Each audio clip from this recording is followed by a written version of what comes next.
Hello friends, मैं राजीव पाठक आप सबका अपने चैनल प्रयागराज पाठशाला में स्वागत करता हूं। जैसा आपको पता है कि पर डे मैं आपको जितने भी लीडिंग न्यूज़पेपर्स हैं उसके एडिटोरियल के वर्ड्स आपको प्रोवाइड करता हूं, जिसमें कि बहुत सारे नए वर्ड्स हैं। और आप जानते हो कि आज जितने भी एग्जाम्स हो रहे हैं उन सब में तमाम अनएक्सपेक्टेड वर्ड्स आते हैं, और वो वर्ड्स कुछ और नहीं बल्कि जो करंट के वर्ड्स हैं, करंट के न्यूज़पेपर्स एडिटोरियल के वर्ड्स हैं, वहीं से लेके पूछ लिए जाते हैं, जो कि कुछ ऐसे ही वर्ड्स हैं जो किताबों में नहीं रहते हैं क्योंकि वो करंट ट्रेंड्स के वर्ड हैं। तो ऐसे वर्ड्स को हम लेके चल रहे हैं जो कि आपके एग्जाम में आए हुए हैं और जो बिल्कुल नए हैं, और उनके हमने आपको सिनोनिम्स भी दिए हैं। बिल्कुल अच्छे ढंग से इन वर्ड्स को देखें। इस तरह से ये बिल्कुल YouTube पे बिल्कुल यूनिक क्लास है। आपको इस तरह की क्लासेस नहीं मिलेंगी क्योंकि काफी रिसर्च करके, काफी काम करके बनाया जाता है। चलो देखें, एपोस्टल, एपोस्टल माने होता है समर्थक। जैसे कि गांधी जी वॉज, या दूत भी आप कह सकते हो भाव के अर्थ में। वो राजा का दूत ऐसा नहीं, जैसे वो शांति के दूत थे, तो Gandhi ji was an apostle of peace and non violence. Gandhi ji शांति और अहिंसा के एक दूत थे, यानी समर्थक थे। प्रोपोनेंट मीन्स भी वही होता है, चैंपियन माने भी समर्थक, हेराल्ड माने भी समर्थक, एक्सपोनेंट माने भी समर्थक। देखो टैगिंग के रूप में इसको याद कर सकते हैं कि बेटा पोस्टल वोट कौन डालेगा, जो किसी पार्टी का समर्थक है। पता चल रहा है कि बॉर्डर पे काम कर रहा है या आर्मी वाले हैं तो पोस्टल बैलेट डालते हैं, तो पोस्टल कौन डालता है, जो किसी पार्टी का पोस्टल होता है। ये याद करने का है, शेष हमने यूज बता दिया। टेंडेंसियस, ध्यान देना, इसको आप टेंडेंसी से मत जोड़ना, वो CIES होता है, ये TIOUS है, पक्षपाती। बायस्ड माने पक्षपाती, ये एडजेक्टिव है। पार्शियल माने पक्षपाती, पार्टीशन माने पक्षपाती, जॉन्डिस्ड माने भी पक्षपाती होता है। यहां ध्यान देने वाली बात कि अगर हम टैगिंग करके देखें तो बहुत सारे लोगों की जो टेंडेंसी होती है वो टेंडेंसियस होती है। याद हो जाएगा भाई, तमाम लोगों की जो प्रवृत्ति है वो पक्षपाती होती है, धर्म के नाम पे, जाति के नाम पे, परिवार के नाम पे। तो यह भी वर्ड आपको तैयार हो जाएगा। चलिए अब आगे नेक्स्ट वर्ड देखें, डिबंक। डिबंक मीन्स होता है अस्वीकार करना या फिर किसी चीज का मजाक उड़ाना। जैसे they have debunked my proposal, वे मेरे प्रपोजल को बिल्कुल डिसअप्रूव कर दिए। और ध्यान दो, रिडिकुल भी होता है, जैसे they have debunked my proposal, मेरे प्रपोजल का मजाक बनाए, डिस्परेज, लैंटून। अब देखो टैगिंग के रूप में क्लास बंक कौन करता है, जो किसी क्लास को डिबंक करे, यानी उस क्लास को अस्वीकार कर दे रहा है या उस क्लास का मजाक उड़ा रहा है। तो जो बंक करने वाले, डिबंक करने वाले क्लास को बंक कर देते हैं, जो क्लास को बिल्कुल डिसअप्रूव करते हैं, मजाक उड़ाते हैं टीचर का, वो क्लास को डिबंक करते हैं टैगिंग के रूप में। अब देखें, बहुत ही अच्छा वर्ड आया है नेक्स्ट, इन्वोक। इवोक और रिवोक, सब में वोक वोक है, सब में क्या है, वोक वोक है। तो आज सारे वोक को क्लियर कर लोगे। इन्वोक मीन्स आवाहन या आवाहन करना। जैसे दे हैव इन्वोक्ड गॉड, उन्होंने ईश्वर का आह्वान किया है। The prime minister has invoked the youth to take up self employment. Prime minister ने नवयुवकों से सेल्फ एम्प्लॉयमेंट को स्वीकार करने का आह्वान किया है। इवोक क्या होता है जानते हो? इवोक होता है कि कोई जो फीलिंग है वो प्रोड्यूस करना। जैसे his pitiable condition has evoked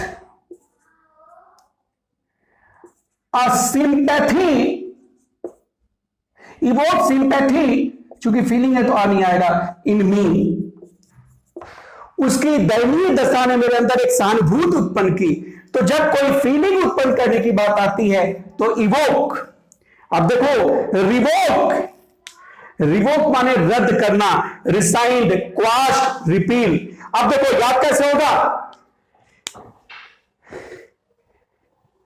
किसी के इन्वोक करने पर हमारे अंदर फीलिंग इवोक होती है, लेकिन कुछ लोग इसको रिवोक कर देते हैं। जब कोई आदमी कुछ आवाहन करता है तो हमारे अंदर एक फीलिंग उत्पन्न होती है, लेकिन कुछ लोग उस आवाहन को रिवोक कर देते हैं, रद्द कर देते हैं। याद हो जाएगा, इवोक, इवोक और रिवोक। इन्वोक करने पर हमारे अंदर फीलिंग इवोक होती है, लेकिन कुछ लोग इन्वोक को रिवोक कर देते हैं। याद हो जाएगा, वेरी गुड। इन्वोक से हमारे अंदर इवोक होता है, लेकिन कुछ लोग इसको रिवोक कर देते हैं। याद हो जाएगा, गुड। बड़ा अच्छा वर्ड है ये, वर्ड बहुत यूज होता है न्यूज़पेपर में। देखो, इन्फ्लेटेड क्या होता है जानते हो? इन्फ्लेटेड तो फूला हुआ, जैसे हवा भर देते हैं ट्यूब में तो फूल जाता है कि नहीं, या गुब्बारे में भर देते हैं, स्लाइड हो जाता है, फूल जाता है। और जब इंसान फूल जाता है तो इंसान, हमारे पास बहुत पैसा है, तो इंसान जब फूलता है यानी वो बहुत एक्साइटेड होता है, बहुत प्राउडी होता है। अब देखो इसी इन्फ्लेटेड का उल्टा क्या होता है? डिफ्लेटेड। तो डिफ्लेटेड जब कोई गुब्बारा होगा तो पिचक जाएगा ना। लेकिन जब इंसान पिचक गया तो इंसान पिचक गया मतलब हो गया कि वो कॉन्फिडेंस लेस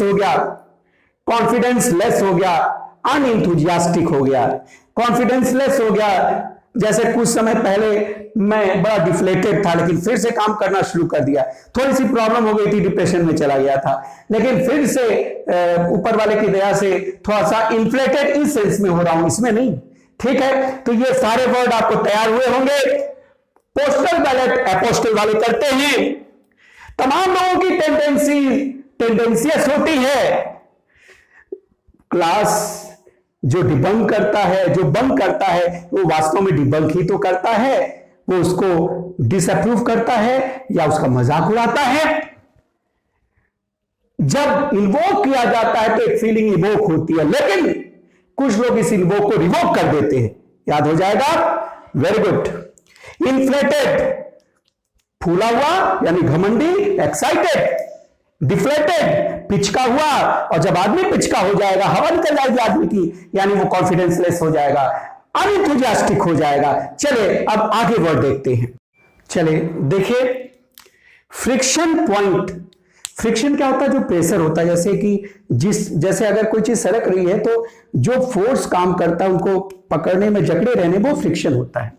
अब देखिए, फ्रिक्शन पॉइंट क्या होता है कि sliding point on a triangle of a plank. अगर कोई प्लैंक है और उसको उस लेवल तक आप ट्रायंगल में बनाते हैं जब तक वो कोई चीज उस पर स्लाइड ना हो जाए।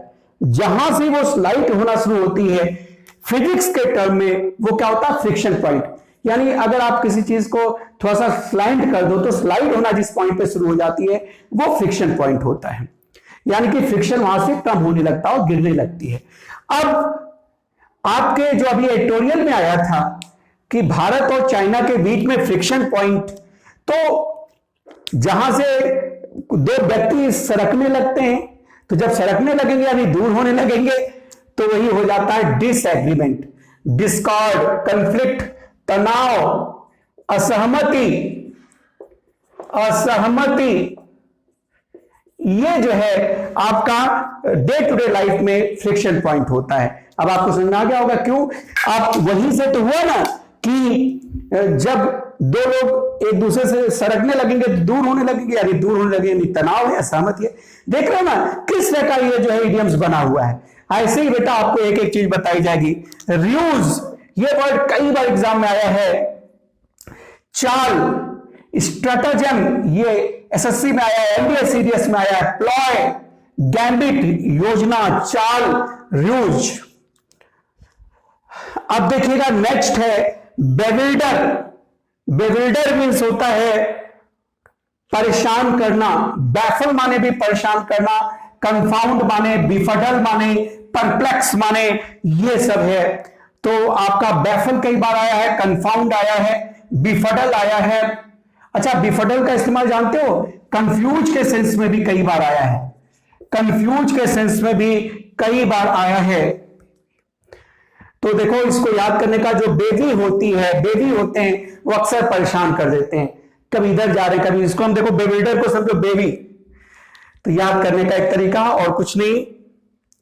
अब नेक्स्ट देखो एक्लेक्टिक। एक्लेक्टिक एक्लेक्टिक क्या होता है जानते हो? जो व्यापक हो, यानी जो कई सोर्सेस से लिया हो। ये वन वर्ड सब्स्टिट्यूशन का क्वेश्चन है। एक्लेक्टिक क्या है? वन वर्ड सब्स्टिट्यूशन का क्वेश्चन है। तो आप देखें, जो एक्लेक्टिक है वाइड रेंजिंग, व्यापक, इंक्लूसिव, समेकित, जो अपने में कई चीजों को लिया हो, deriving from many sources. One word substitution में कभी कभी इस तरह से लिखा रहता है, अनेक स्रोतों से लिया हुआ। जैसे our culture is an eclectic culture, हमारी जो कल्चर है वो व्यापक है, वो कई जगहों से ली हुई एक समेकित कल्चर है। एक्सक्लूसिव कल्चर नहीं है, वो इंक्लूसिव कल्चर है। अच्छा, इसको याद करने का तरीका, एक्लेक्टिक को समझो इलेक्ट्रिक। तो जो इलेक्ट्रिक होती है वो कई तरह से बनती है ना, पानी से भी बनती है, हवा से भी बनती है, प्रेशर से भी बनती है, पेट्रोल से भी बनती है। तो जो इलेक्ट्रिक है वो एक तरह से एक्लेक्टिक होती है, व्यापक होती है, कई सोर्सेस से बनती है। याद करने का तरीका और कुछ भी नहीं। अब देखो बड़ा अच्छा वर्ड, सलामी स्लाइसिंग टैक्टिक्स, आजकल चीन को लेके बहुत यूज हो रहा है। सलामी स्लाइसिंग, स्लाइस माने जाते हो ना, जैसे काटना, जैसे आप जो है टोमेटो का स्लाइस मारते हैं ना, तो सलामी यानी पहले सलाम लो और फिर धीरे से काट लो, ये वाली चाल। सलाम दिया, काट लिया। जैसे चीन क्या करता है, ये टैक्टिक्स अपनाता है, यानी वो थोड़ा थोड़ा पॉइंट तोड़ता है, ब्रेक करता है और फिर उस पर हावी हो जाता है धीरे धीरे। पहले वो जो है 10 मीटर, तो 10 मीटर कोई नहीं देखेगा, फिर अगला 10 मीटर सलामी करते रहेंगे लेकिन स्लाइस मारते रहेंगे। तो क्या है, डिवाइड एंड कंकर पॉलिसी। पहले थोड़ी सी चीजें डिवाइड कर दी, अलग कर दिया, फिर उसको जीत लिया, है ना। और इस टैक्टिक में होता क्या है कि मित्रता दिखाते रहते हैं और जब जरूरत पड़ती है तो अड़ जाते हैं, अरे ये तो हमारा है। तो चाइना ऑलवेज फॉलो सलामी स्लाइसिंग टैक्टिक्स। देखिए ये सारी चीजें आपको किसी बुक्स में नहीं मिलेंगी, है ना। ये सारी चीजें आपके बहुत ही प्रैक्टिकल वर्ड्स हैं और आप लोगों को बड़ा ही एक तरह से ऑर्गेनाइज्ड होना चाहिए कि इस तरह से आपको यहां एक एक चीज का एक्सप्लेनेशन मिल रहा है और तैयार हो जा रहा है। चले देखो, वेरी कई वर्ड होते हैं। एक होता है वरी, वरी माने तो चिंता होता है। एक वर्ड होता है वेरी, VARY, वेरी मतलब अलग अलग होना, इसी से तो वेरियस बना है। तो देखो हमें वरी को लेकर हमेशा वेरी होना चाहिए, यानी चिंतित नहीं होना चाहिए, क्योंकि जब चिंतित हो जाओगे तो आप नेगेटिव बन जाओगे। वरी को लेकर वेरी होना चाहिए, सचेत होना चाहिए, कॉशस, सचेत। वरी को लेकर वेरी होना चाहिए, याद हो जाएगा ना, वरी वेरी वेरी, याद हो जाएगा होमोफोन्स की तरह। सर्कमस्पेक्ट, सर्कम माने चारों तरफ, इंस्पेक्ट को समझो इंस्पेक्ट, तो जब आप चारों तरफ इंस्पेक्ट करते हैं यानी सचेत रहते हैं, याद हो जाएगा सर्कमस्पेक्ट। ये भी वर्ड आया हुआ है। चेहरे माने भी आपका अलर्ट, सचेत होता है। तो इस तरह से ये सारे वर्ड आए। एक बार जरा से देख ले, फ्रिक्शन पॉइंट माने जहां से स्लाइड होना शुरू हो जाता है फिजिक्स में, लेकिन जब दूर होना शुरू हो जाएंगे तो वो डिसएग्रीमेंट होगा। र्यूज चाल, स्ट्रेटेजम, प्लॉय, गैम्बिट, ये चाल है, ठीक है। बेविल्डर, बेबी, हमेशा बेविल्डर करते हैं पेरेंट्स को, परेशान करना, बैफल, कंफाउंड, बिफडल, परप्लेक्स। बिफडल का एक बार सिनोनिम एग्जाम में कंफ्यूज भी आया हुआ है। एक्लेक्टिक, इलेक्ट्रिक, आजकल जो इलेक्ट्रिक है वो इलेक्ट्रिक ही है, कई सोर्सेस से ली जाती है, ठीक है। व्यापक, समेकित, wide ranging, inclusive, driving from many sources. Our Indian culture is an eclectic culture, तैयार हो जाएगा। सलामी स्लाइसिंग टैक्टिक, सलाम करते हो, स्लाइस करते हो, ऐसी चाल, यानी किस चीज को डिवाइड करना फिर उसको जीत लेना। और ऐसे में मित्रता दिखाते रहेंगे और जहां जरूरत पड़ेगी अड़ जाएंगे, लड़ जाएंगे, ठीक है, जैसे चाइना करता है। वरी को लेकर हमें वेरी होना चाहिए, चिंता को लेकर हमें सचेत होना चाहिए, क्योंकि चिंता नहीं करनी चाहिए। Cautious, circumspect, cherry. तो इस तरह से आई होप कि आपको ये वीडियो अच्छी लगी होंगी। बहुत यूजफुल है, बहुत नए नए वर्ड्स आपको मिल रहे हैं। इंडिया का कोई भी एग्जाम हो, इंडिया ही नहीं इवन विदेश के भी एग्जाम्स होंगे, अगर तो भी आपको कोई वर्ड छूटेगा नहीं अगर आप हमारी रेगुलर ये वीडियोस देखते हैं। एक बार फिर से मैं आपसे रिक्वेस्ट करता हूं कि इस वीडियो को भरपूर शेयर करें, सब्सक्राइब करें और अपने फ्रेंड से भी कहें कि वो देखने के बाद इसे सब्सक्राइब करें। Thanks a lot.